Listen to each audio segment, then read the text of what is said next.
La décision vient parachever un processus entrepris il y a 2 ans.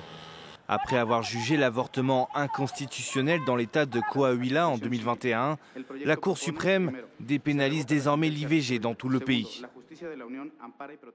Les dispositions pénales qui criminalisent de manière absolue le droit de décider de l'interruption de grossesse sont contraires au droit de la dignité humaine, à l'autonomie reproductive et au libre développement de la personnalité, au droit de la santé et au droit à l'égalité et à la non-discrimination.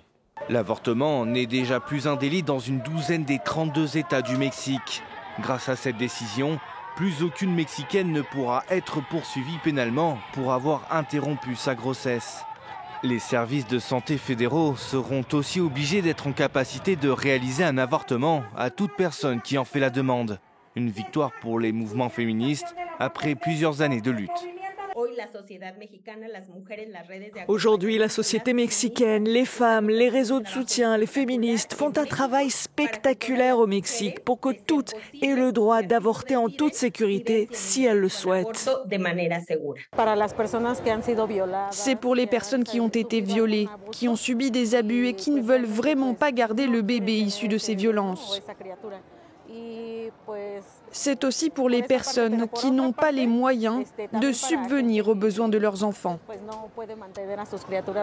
La dépénalisation de l'IVG progresse en Amérique latine. L'Argentine a légalisé la procédure en 2020. En 2022, c'est la Colombie, pays très conservateur, qui a franchi le pas. D'autres États restent néanmoins très sévères sur la question, comme le Salvador.